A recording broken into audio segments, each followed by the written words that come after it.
in our research working at NBC, we did these focus group exercises, trying to find out what it is that makes a television show successful, right? Remember, getting it all the way back down to the base level.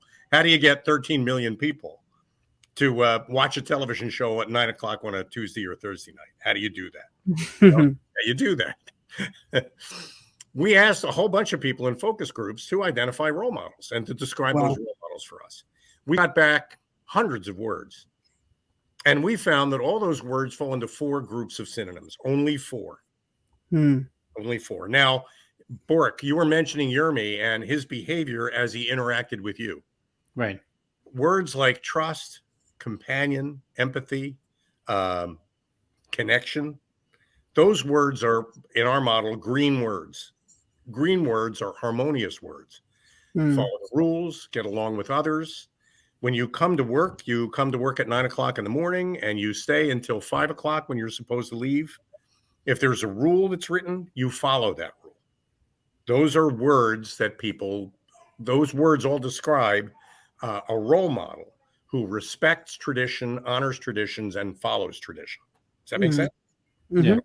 Now, Yermi, when you were describing the rabbi, the primordial rabbi, the first rabbi, the one who passed away in 96, way too young, I'm sure. Right.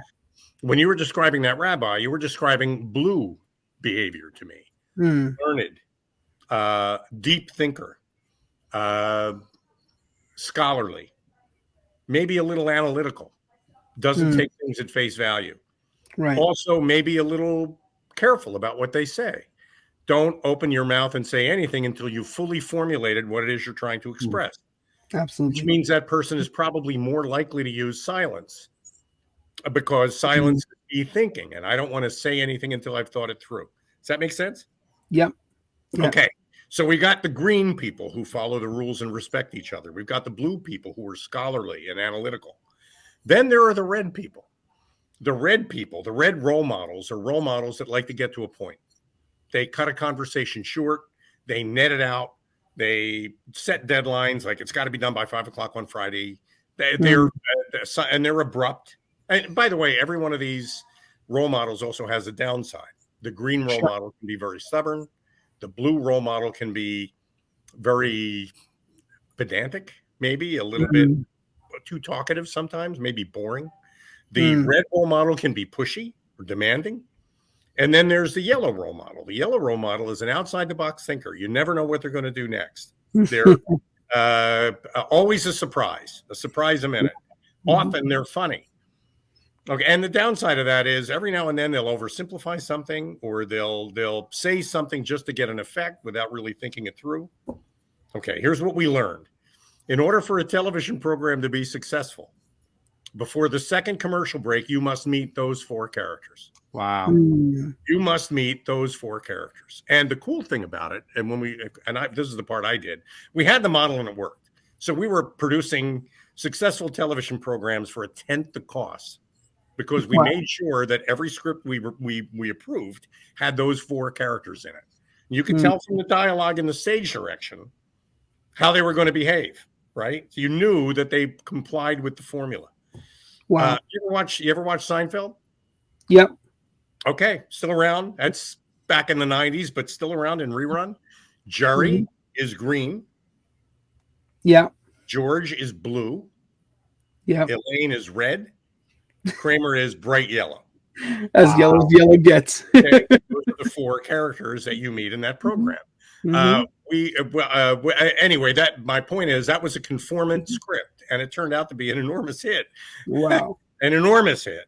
Because, and my part of it, my contribution of it was, I said, well, why? And they said, well, we don't care. So here we are back to the 7 whys, right? They said, we don't care. All we know is we're getting hits and we're not having to pay a lot of money for it. That's what you're supposed to stop asking now. And I said, but I can't. I have to know why. And they said, okay, we'll give you another couple of $100 or whatever it was on a budget.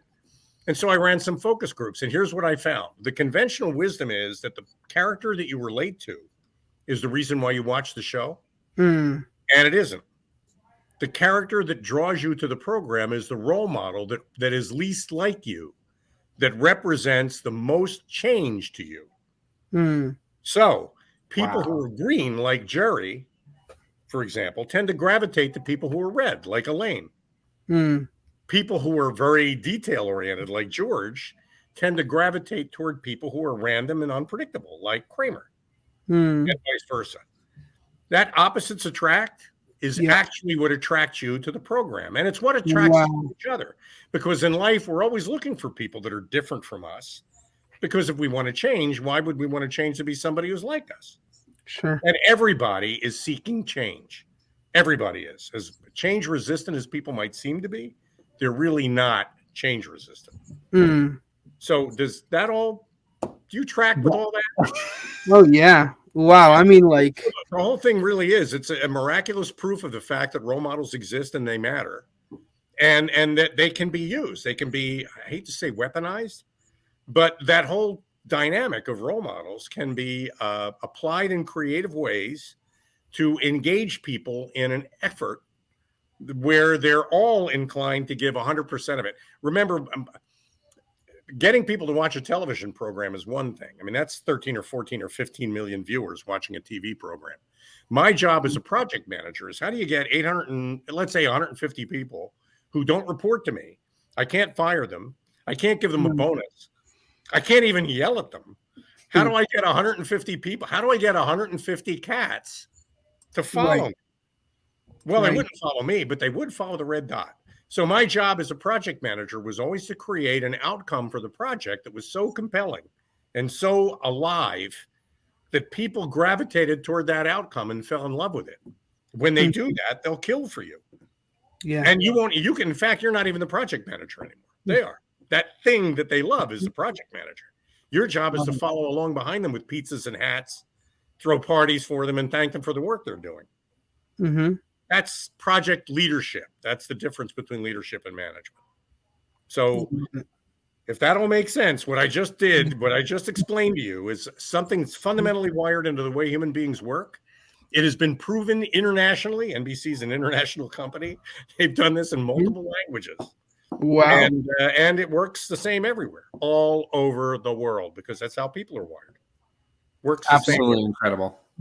I'm blown away. This is unbelievable.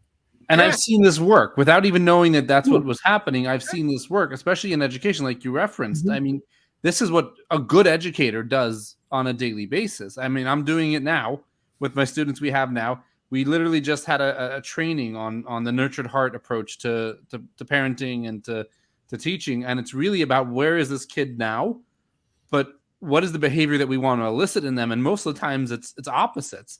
And it's kind of every time that the child or the student does something in the direction that we want them to go, you give them that attention that they need for that, and then you almost ignore like the negative behavior. But this was also what I was doing when in the pre-show we were talking about my employment last year at the school. We were integrating these two programs. One of the reasons why it was so effective last year was because there was a certain individual whom I won't say who it was. There was a certain individual who was challenging we're just going to use this method because this is what we know and we've been trained on, and was pushing more for understanding why are we using that method and and that's kind of this whole idea of digging deep is understanding the individual as to where are they now, where are we trying to get them, where are they really capable of being, how do we turn, you mentioned how all these colors, these individuals have the negative and then they have the positive, and they can have those both. And it's about transferring one to the other. And that's essentially what we did last year is we were able to take these students who were absolutely crazy. You know, I had kids biting me and punching me and kicking me on a daily basis. And we were able to get them and flip that because, you know, I didn't realize we were using this method, but this same thought process. And that's incredible. And again, why we dig deep is because you have to find what's really truly there. You have to find, you know, what can be. But I'm going to let you talk more about that in Jeremy, please. Well, no, the fun of it, Burke, is you end up with this weird. I mean, I think we both had the same experience. GE, by the way, owned NBC Universal at the time, and GE does not stand for generous. Let's just put it that way. So GE, my number would float up to the top of the spreadsheet every year because I was a consultant. I didn't work for them. I worked as a contractor. And of course, the GE people would come along because they always sort in descending order by how much does it cost, and they kill the things at the top. Their first instinct was, well, how come we're paying this guy so much? Let's get rid of him. And there was always somebody who'd say, wait, not that one. And they'd say, why? And she, it was my advocate at the time, was a woman, and she would say, well, there's something he does, and I really can't exactly explain it, but we need it, and we can't get rid of him, so go down to row number 2.